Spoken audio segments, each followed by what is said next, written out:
science and civilization progresses, this is a good thing. And it brings new challenges. I'm not pessimistic at all. I think things are always changing, being destroyed and created again.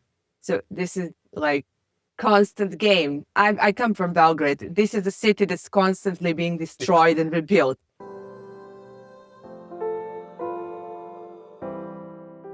Hello and welcome to HolisticCircle podcast, Spiritual Conversation. My name is Philipp Kobald. We are reaching out to people who are passionate about spreading light, love, and joy. And I'm very happy to have here today, not far away from me, Svetlana Ćopić. Hello, Svetlana. Hi, Phil. Today we have a very exciting news, everybody. This is it. We finally reached the 100th recorded episode this year, not including the live streaming. So this is my celebration episode, and that's why I invited Svetlana. It has made you the first guest on the show that I actually met live. So that's the interesting part. 100 people from all over the planet, from Trinidad to Nairobi, to Japan, to whatever. And you're finally the first person that I've actually met in real life. So thank you so much for making time for the 100th episode. Thank you for inviting me. I'm honored to be in a celebratory episode. All right. And to give a little context to our viewers, basically, these 100 episodes, we've been looking outwards. We went to professors researching ancient religions.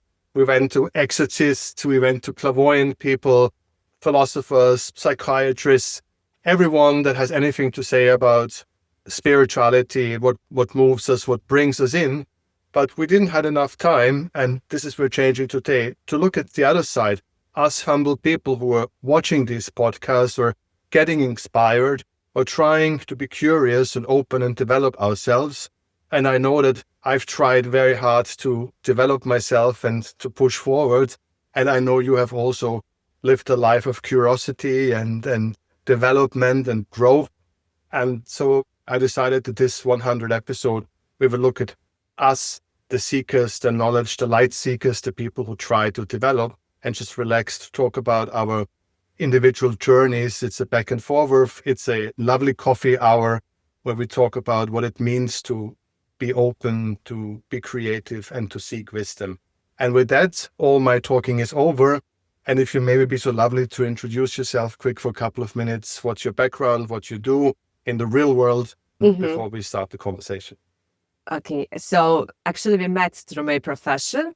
I'm from Belgrade, Serbia, where Phil lives right now as well, very near me. And I'm a creative director by profession. So I work in branding and advertising for over 20 years now. And I also have founded my own agency recently, which is focused on creating. Actually, what interests me in this profession is that I don't think it's my job to sell things only, but to actually change things. And this job gives you a great platform to do that. So my agency is actually focusing on creating projects that are making a positive change, not only in brands, but also in the society and culture as such. So that's the official part. Apart from that, I'm also, as you said, I also always do a lot of different creative projects as a side gigs, is in a way, because sometimes you just have this idea, and in my case, it's not like I don't even feel that I have a choice. I just feel I need to make this thing happen, and sometimes it's a campaign, sometimes it's a brand, sometimes it's a documentary film, sometimes it's something completely categorizable. So yeah, I'm always trying and doing different things. I think actually the main thing is the idea, and then the idea actually chooses its own medium. So this is what I actually really do. Right. And that's exactly jumping right into the subject we a little bit talk about. I'm always been very fascinated and I don't like to categorize some people are better than others or more than others, but true is some people are more curious in terms of spirituality or wisdom surge. Some people obviously have this nagging inside of them to look what's beyond, what else is out there, and keep looking and keep searching. It is embedded with some people more than with others. And it always was fascinating to me, why some of us have that need to keep on looking. And what is your general idea with this sentence? Do you accept this sentence, or do you think this is just my perception? I think everybody is curious as well, just some live it, some don't. What is your take on curiosity? It's a little bit complex. I think if you ask me about how I see myself, is that the question, or how I see the whole spiritual? All my questions are never smart. You can always answer whatever you like. It's global, it's personal. I like that. That's my style. I'm always throwing it out there, and then you should work with politicians. That's what they always do. You ask them this and they answer the completely different thing. See, that I'm the other way around. I answer all of this. Yeah, I have some issue with this seeker and all this terminology that is very connected with this spiritual industry that is actually very blooming in recent years. I think it's perfectly fine. Some people don't have this big general issues about why are we here and why am I alive and what's happening out there. I was tormented with these questions since I was born, but I don't think that makes me in any way better or smarter or more spiritual than somebody who doesn't even ask these kind of questions. I think it's very important to say this because I think you're witnesses of this as well. Like this spiritual thing is becoming really something that is quite often the opposite of it in a way. Like it attracts people who are maybe have some issues that could be solved in other ways, perhaps more efficiently. And then you have this whole spiritual bypassing. And I'm really irritated a little bit by all this. I think we all need a little common sense and like trusting our own common sense. So yeah, I am spiritual, but I'm also very grounded in science and very grounded in real life. Is your life shit or is your life good? So that's the main criteria. That's your test. Are you doing things right or not? Very simple. So yeah, I don't like to go into all this. And then you have people who are totally lost and could really benefit from some other things. I told you I'm always honest. It's two answers in one, because one thing is the phenomena that some people are just, as you said, from the beginning you ask, why are we here? Where are we going? Yeah. So it's embedded with you, it's embedded with me, and so many other people who ultimately fill a big portion of the spiritual world because they have this intensive question. They want to know why. And yes, at the other hand, you know that spirituality is overflooded by business people who are trying to take advantage. A lot of vulnerable people, emotionally vulnerable people. I think vulnerable people, that's what really triggers me, like seeing a lot of vulnerable people. And if anybody has ever been on any kind of event, like spiritual event or yoga event, you will see that majority of very vulnerable people. And that really triggers me. Like I see, I don't even think there is somebody necessarily who is like strictly business minded and is really manipulating. There are probably a lot of those people as well. I just think sometimes like very good intentions don't bring the good results for others. Yeah. No, I really think many people really think they're doing the right thing. And, it's very easy to get somehow, it's like with this thing we can see like conspiracy theories. You can see like completely normal people getting drawn into this impossible, like thinking very quickly, very easily through social media, through exposure to this kind of content. So yeah, I think many people are like just, in Serbian we say zabludili, they just lost their way. They just lost their way and they think they're doing the right thing. So I'm very, like, you wanted to talk about spiritual journey, but here I am immediately bringing this inside because I think it's very important, because I don't think we're talking enough about that. There is no balance in this spiritual, whatever you can call it, like scene. Like there is literally, I think I can tomorrow start a page or podcast and claim that I can communicate with aliens. Maybe I have schizophrenia. Maybe I'm just manipulative jerk. And I guarantee you, Phil, in 6 months, I will have followers. I will have people asking me very vulnerable questions about their lives, their situations, and give me a position to actually, I know something they don't. So that's very tricky. That's the truth. And that's very dangerous right now, because I think we are like in an age of a kind of social media innocence still. And people take it for granted. If somebody has a microphone, if somebody's talking, oh, this person knows something I don't. First of all, I noticed you've not been a regular listener to my podcast because I No, I think haven't. No, Yeah, because I don't know. listen to spiritual podcasts at all. Because that's what you would know, that we are extremely critical and we have people and experts. Great. We even had I the love other day.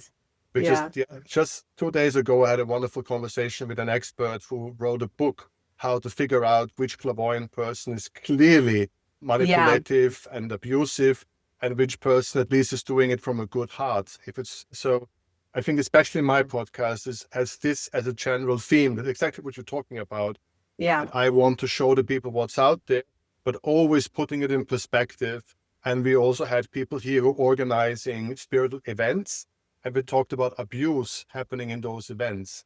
So there's been a lot of conversation over the last year, but this is exactly one of the reasons why I'm doing it. So maybe I should change the name, but I'm not an anti-spiritual podcast, but this is especially a place that's why I'm also, for example, bringing a lot of academics into this podcast. I had from Oxford and from a couple of UK universities over the last 2 months, where they then bring, for example, talking again about clairvoyance, looking the academic side and view on it. So I at one time speak to a person who talks to angels, and on the other week I have a professor who is trying to analyze this from a historic context where it came from.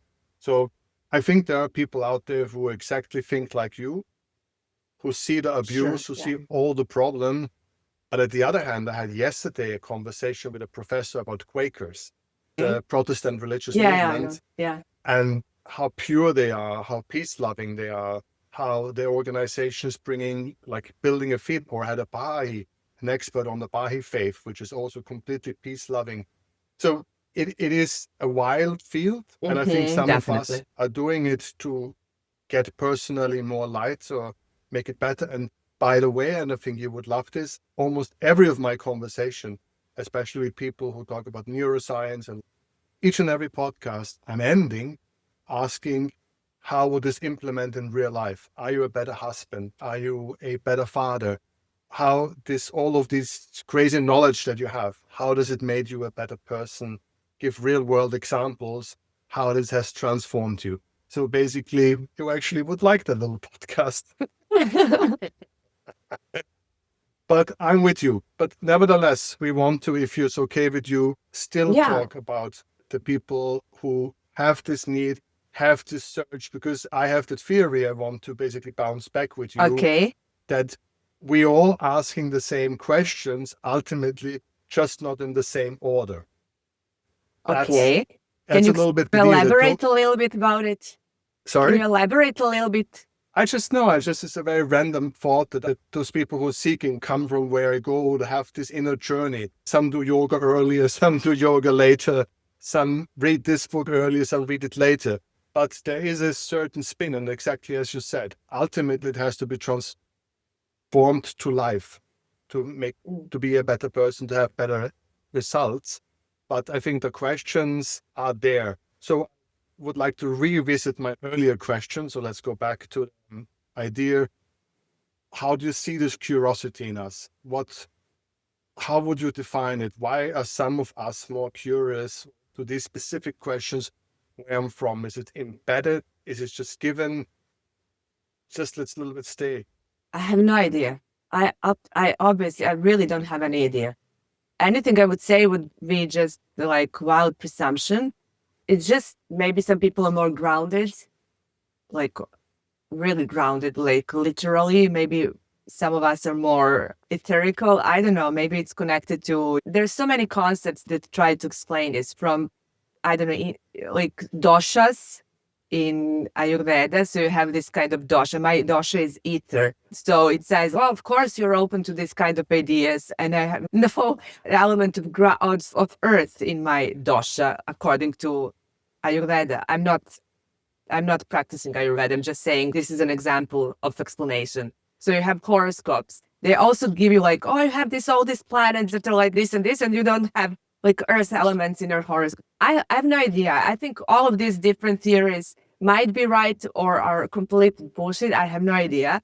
Don't have an explanation, and I'm fine with not having an explanation about it because we're humans. We can't know everything. It's like very arrogant to think we can have this kind of answers. I just know you have this like nudging. It's not a choice. It's not like I decide this is what I'm going to research. It's just you can't live without it. And sometimes it makes your life wonderful, and sometimes it makes your life more difficult because it's very easy to just go, I don't know, I always knew that I could not possibly, like when I was very little, I knew like I couldn't possibly have this normal life. Go to university, find a job, go to job, have a family, live in, like this middle class normal life I was exposed to. I was horrified by it. It's someone's dream, and it's my nightmare. And life would be easier if I was like, I had this very straightforward, like already tried and tested a million times path. But yeah, why? I don't know. I have no idea. And I have some idea. I have some thoughts. I don't know if there is any truth about them. that's the place for it. But so I hope you will share some of them. And that's exactly what I found this year.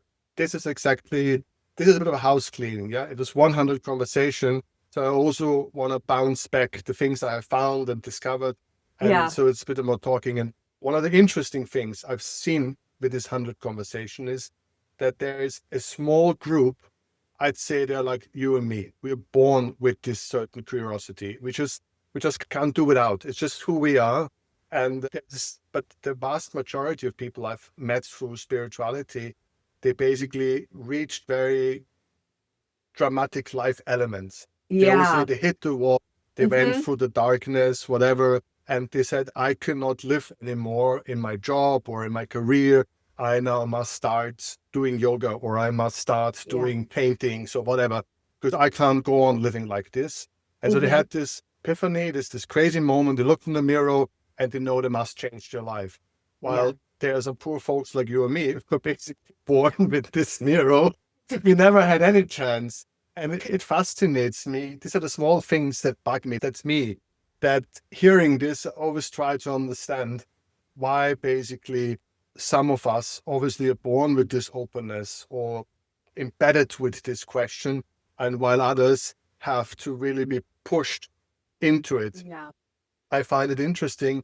And also, I might go so far now that people who are born with this somehow express it differently in a certain way than the ones who are pushed in it to some level or the other. Don't want to say better or worse because that's nonsense, but the expression, as you said, you were looking for groundedness, you're looking for life implementation, and you somehow take it quite relaxed or with a bit of salt, with a bit of sweet.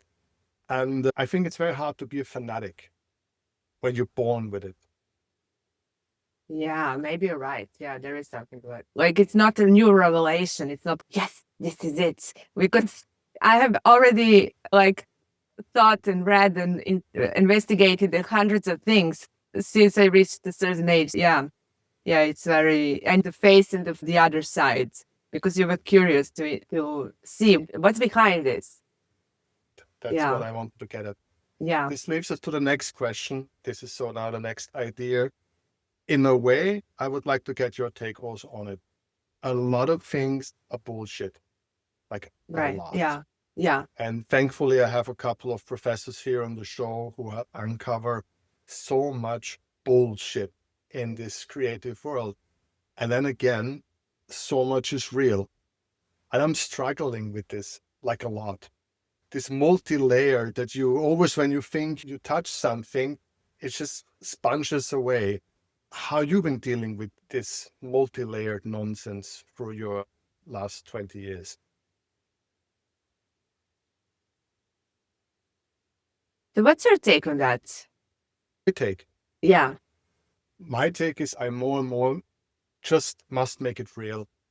Must really look at how can I now be a better father? How can I bring it real? I have a deeper and deeper need to make it real, because all that theory, all that books, all that written, all that nonsense is just bringing me away of doing the actual work in my life and with my friends and my surroundings and what I do. So my reaction, my personal reaction is less reading or less philosophizing and just looking about the implementation would be my answer to this. Yeah. I think, I would agree with you, actually. I asked you because you got me there, but yeah, it's like, are you more balanced in your life? Are you happier? Are you a better friend? Is your social life doing great? Are you retreating from people? I think we easily forget you're social people. You're social beings. So do you have good relationships with your friends? Do you have a good partner? Or I don't know, maybe you want to be single. I don't care. Are you happy with where you are?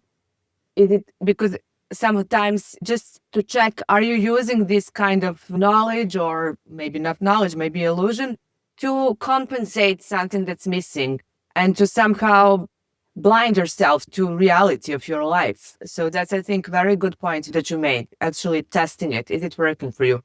And I also think, but this is something recent. I think you need to develop trust in your, I think we have an intuition, but you develop confidence to trust your intuition with experience and with age. To me, when something feels off, I just trust it. And sometimes I remember when I was younger, things would feel off, but I would still be curious to check, are they really off or not? And now I 100% trust my gut feeling and trust my intuition. I'm not saying it's impossible for me to make a mistake anymore, but I just feel it in my body. Like, is this resonating? Does it make sense? Or is there something there are like small inconsistencies in these theories that are easily overlooked, but they cannot sustain the logical thinking. And for me, that's a red flag as well. So it's very subtle. It's hard to explain it this way, but yeah, what you said, how does it show in your life, and also how does it feel, really deeply feel? I'm also very challenged because I talk to a lot of clairvoyant people and I don't have clairvoyant talent, right? I don't speak to any ghosts or stuff like that. And I want to believe, and it's hard to believe. Yeah, And I know. I love this challenge so much. I'm so happy with every conversation that I have. And some people coming and I'm like, doesn't add up. And then some people come and they're so lovely, so simple, so natural, so honest. And I so much must believe them. And then I also want to ask myself, am I capable to trust? That's an interesting one. Yeah, but right? You shouldn't trust the clairvoyant. Does she or he can tell you information that is impossible that she got from anywhere else? I don't need that. Very simple. I'm not even sure if that's what I need, because that's, for me, would be the trick. It's if this is the personal challenge that I don't want to go. I never talk to a clairvoyant as a consultant. I never ask any clairvoyant any question in my life, and I'm not going to. But I just have them as interview partners.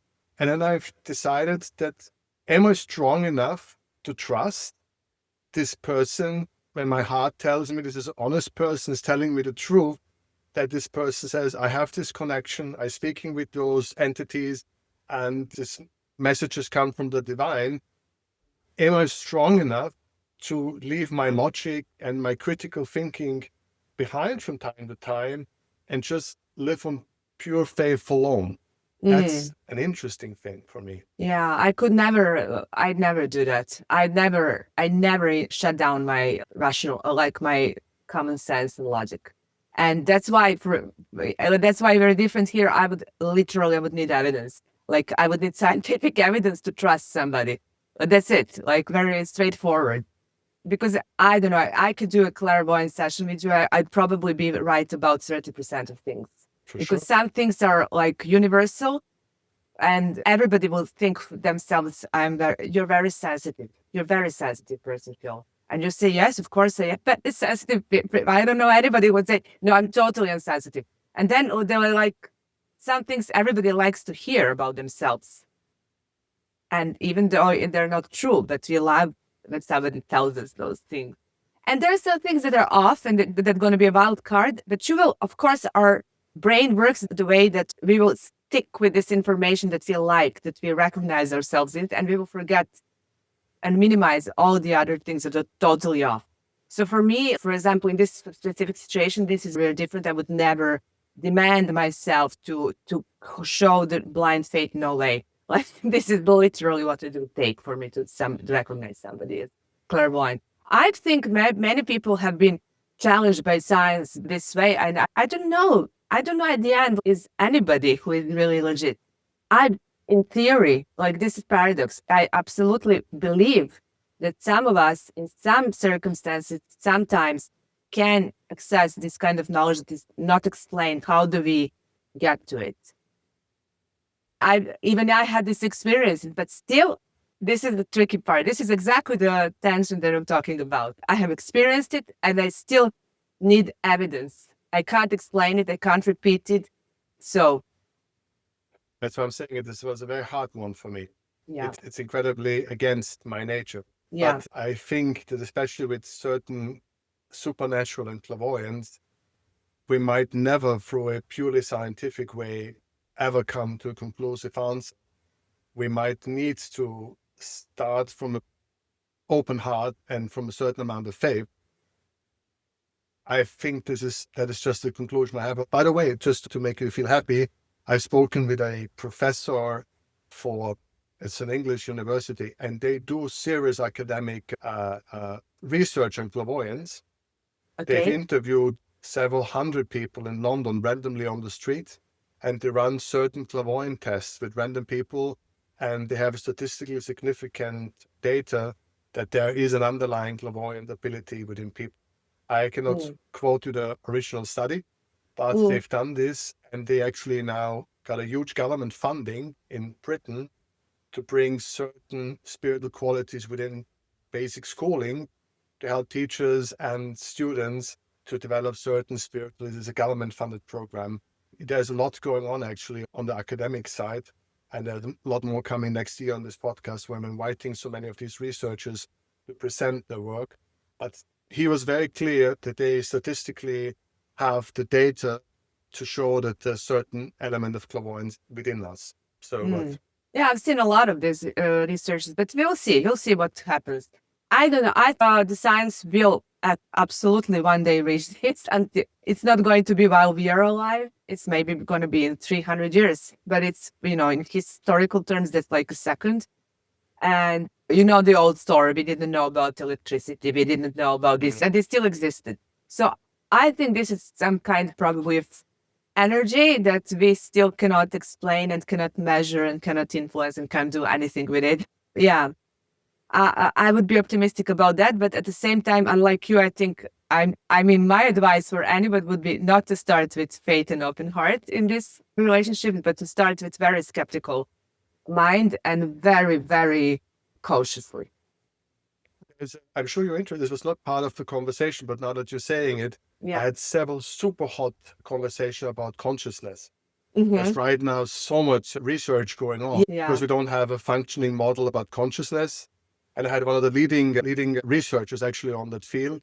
He just won now an international research prize, and they are working on new models, new integrated models of consciousness that also accept that there's a certain influence from above and surround into our structure of consciousness. So there's rock and roll happening right now. It's definitely something I'm sure that you're interested in the subject. Yeah, I am. From your background. Right. Yeah. The next one, another thing I would like to bounce back on you, something that I was my big surprise this year. I didn't see that coming. So with clairvoyance, I found my way, I found my little piece. But one thing shook me more to the core than anything else is I'm agnostic. That I'm not particularly in any way going forward.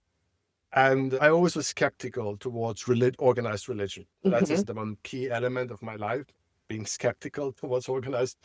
I can deal with clairvoyance, but organized religion, that was a bit difficult.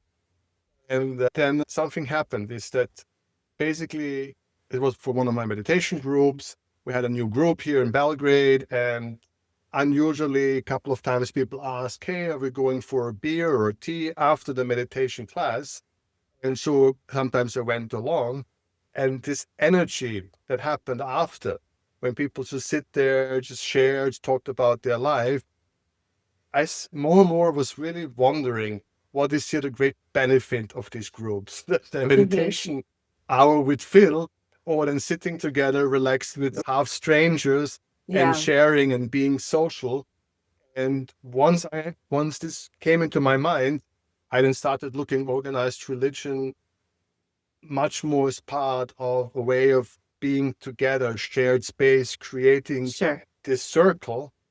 So that was a real shaking to the core of Philipp's worldview. So of course, I'm happy to talk with you. How you're standing on this? You said we are social beings.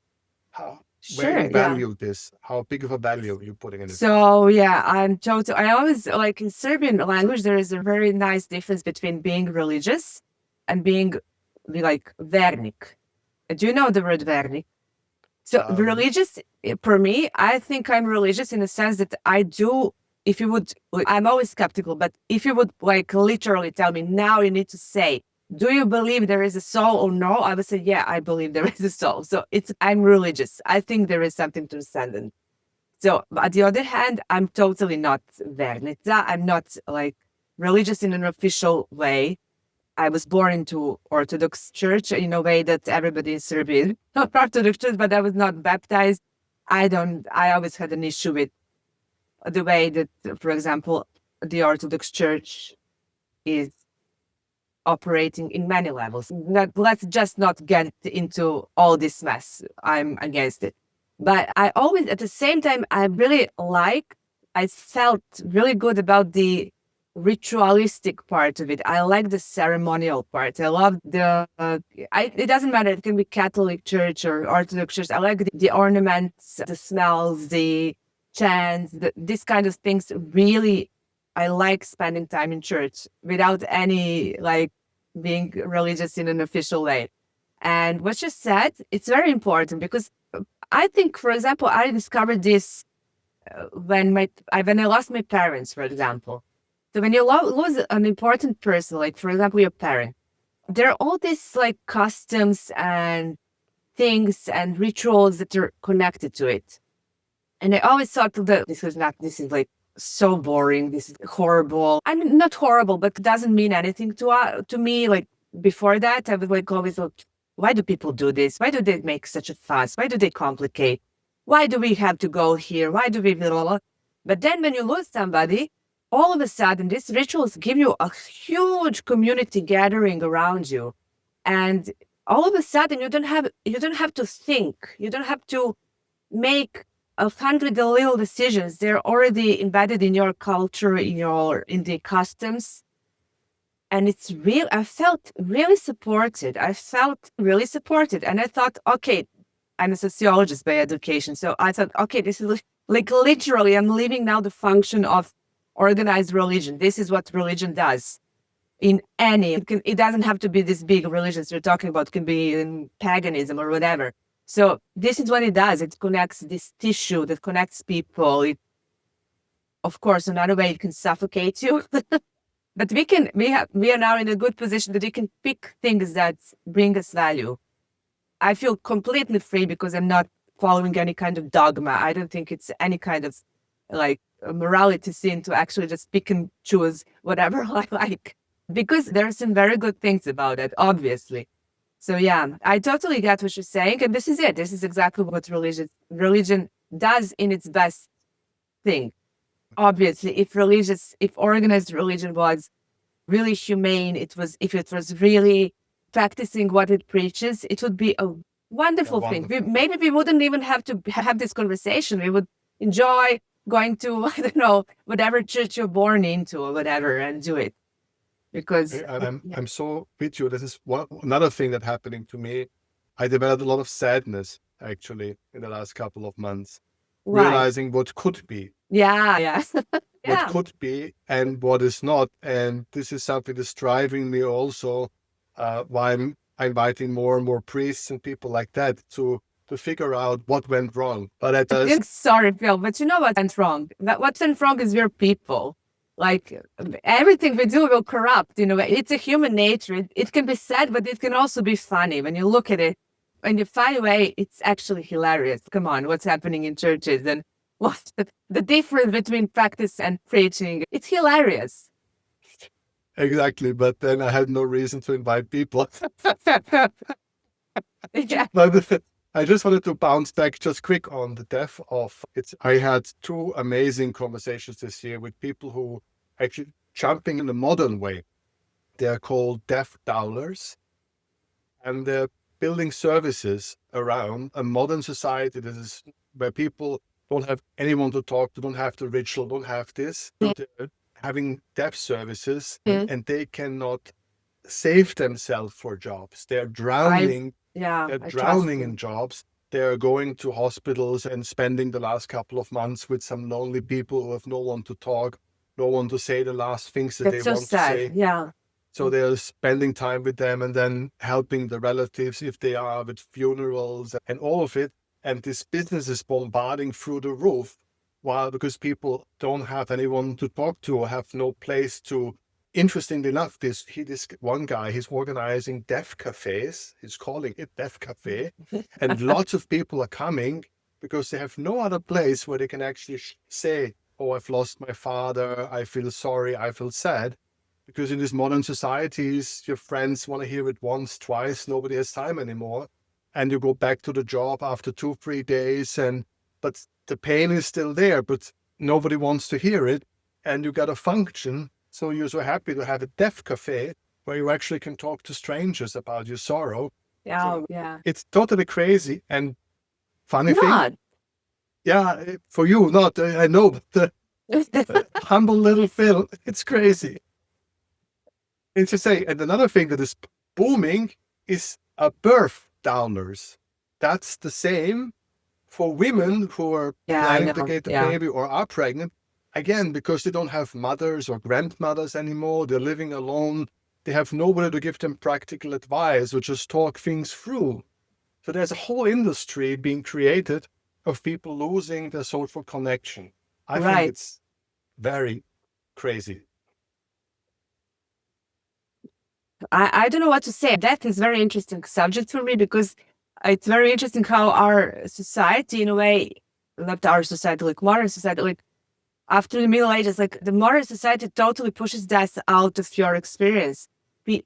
Parents are now dying in hospitals, not in their houses. And luckily that was not the case when like the last moments I spent with both of my parents, like they died 20 years apart, but that's like the most precious experience in my life, being there to witness and to say goodbye and to just be there. It's like very important, but there is a complete denial and absence of death, which is in a way making our lives more, how do you say it in English? It's less rich, it's less full. It's like you have to have dark and light colors. You need to have all this contrast. This is life. This is also birth and death and everything in between. So if you remove one of these things and put it away because it's so horrible to talk about, you get this very bland plastification of life. Yeah, it's very bland. It's sterilizing. Yes, yeah, I agree. I totally get it in a way. It's crazy. Like you have a profession to somebody witnessing somebody's death, actually, and a profession for somebody witnessing someone's birth. You obviously have the other thing is actually the birth thing. It's like the consequence, obviously, of all the ways that nurseries need to be improved. And the way that women are not supported by the medical system and in a way that suits them best. So it opens space for a lot of these industries.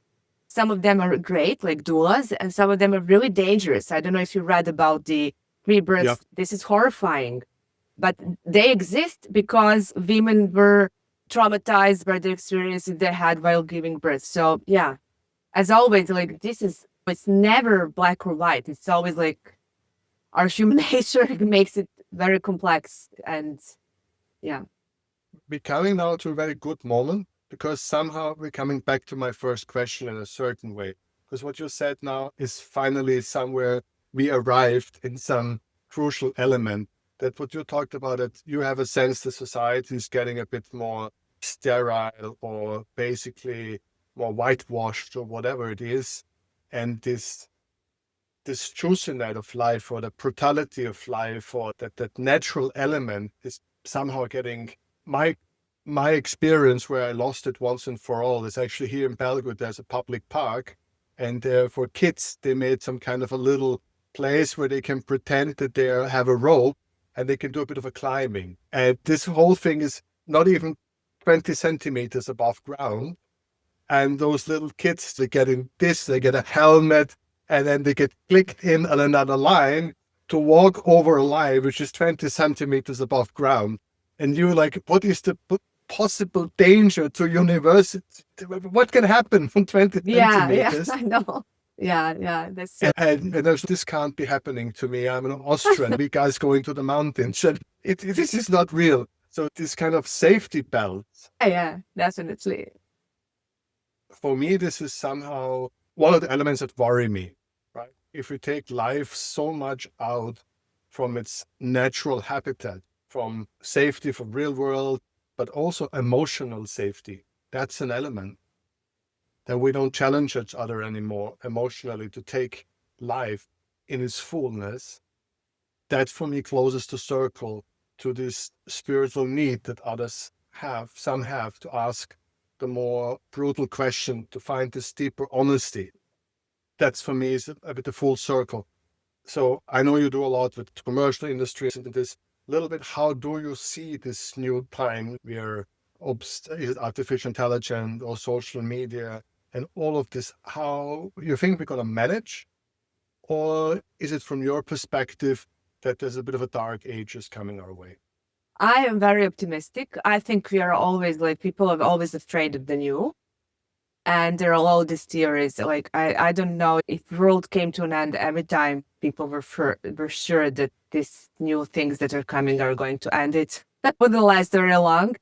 I think some things are universal. I think that people are the same always in Middle Ages and before. And this is why you can read an author from 10 centuries and totally relate to what he or she was written, and much like millennia before. So it's like we are always the same. What we want is the same. The science and civilization progresses. This is a good thing, and it brings new challenges. But I'm not pessimistic at all. I think things are always changing, being destroyed and created again.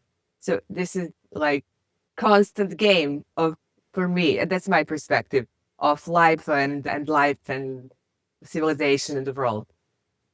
And I come from Belgrade. This is a city that's constantly being destroyed and rebuilt. So, how many things, I always think how many points people thought this is it, this is the end, everything is done, everything is destroyed. And then again, it gets rebuilt and gets renewed. This is what we are living in, a metaphor of it all, in a way. Absolutely. And I have to tell you, I had a very hard year this year because I don't know if you know that, but I made a big series about artificial intelligence. I had a big thing during summer where I invited, there's 5 people per show, experts to talk about how it influences human psyche. And it was like five big events organized around it. So this was the main theme of this year, artificial intelligence and therapy and psychology and replacing a lot. So this was the big thing. And it was very hard going into all of it, how it might change, how it might shift, and so forth. But going through it took me a very, very long, it was difficult, but I found positiveness in the end. I found your position that life is about evolving, life is about challenges, and that we will adapt. And that also our children, maybe now it comes fast and it comes quick, artificial intelligence. And right now, nobody knows how to handle it. But ultimately, right, I'm sure that we will find our path with it. But it was a difficult year for me to find the positive ending. Because you're Austrian, you're always a little bit pessimistic. I think so. I'm joking, though. Maybe I'm just being frivolous, but yeah. I just think we always think our way is the right way. Our way is the right way, the way we know that things go. This is how it should be. And everything that really disturbs it is like alarming us. And of course, because it's new. And at the end, life just prevails. That just goes on in spite of all of us. Exactly. Took me a long time, but I'm with you now. Good. But it was 5-6 months of a lot of darkness in my head. It took me a long time to get there. So now But still, that doesn't mean I'm right or you. I'm never. That's for sure. That's the one thing I'm married. So for crying out loud, I'm wrong. I'm wrong by design. It's so easy. Once you're married, from now on, you're always wrong, even if you're right. That makes life much easier. We're coming, unfortunately, to the end of this celebration hour.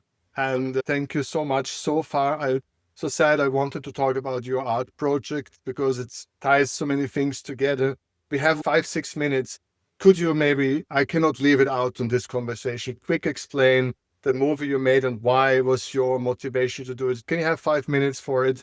So I can do you have it on YouTube or so, the movie? Is it public? It's actually on the channel. It can be seen in Serbia, in the region, in southeastern Serbia on paid channel. So right now I cannot put it on YouTube because it's been bought by this distributor. So yeah. Ooh, then we will have to talk about it some other time when it's public. Right.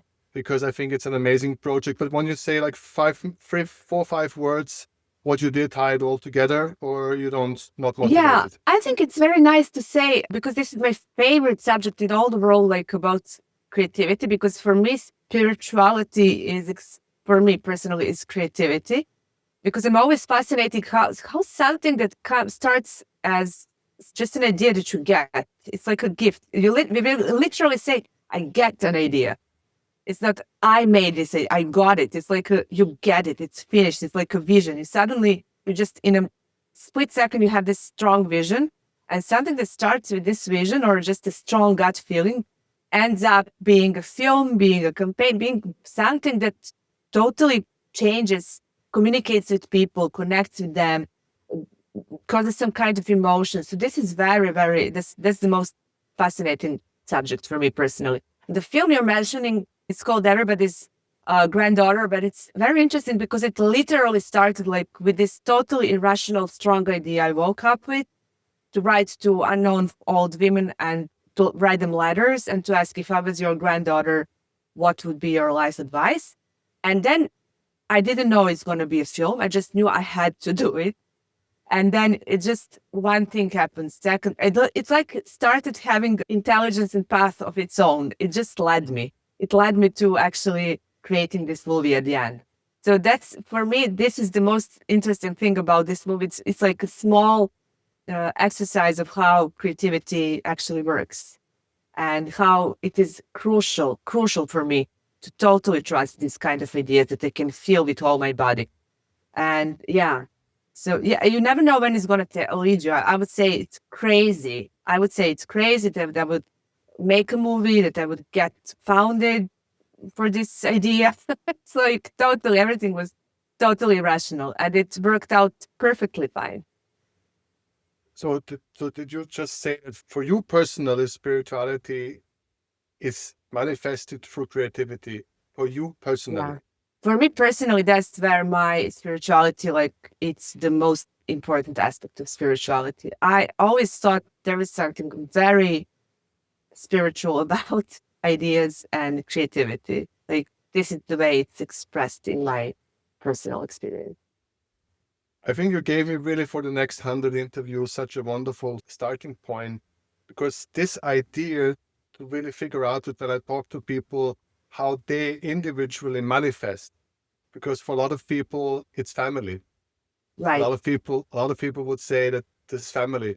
Yes. I know some people who say it's nature. Yes. I had them. So I think it's very interesting. Or I have a person where I would say it's maybe food in a way, or harvesting food or bringing food to the table. So I think this is something that maybe I really want to look in more, how we manifest. Yeah. I think that's interesting. And it's a wonderful ending for this 1-hour conversation. Svetlana, thank you so much for celebrating with me together. Thank you. And maybe I will see you at the 200 episode. Yeah, and see you in the meantime in the neighborhood. That's all. Thank you. Thank you so much, Phil. I enjoyed it.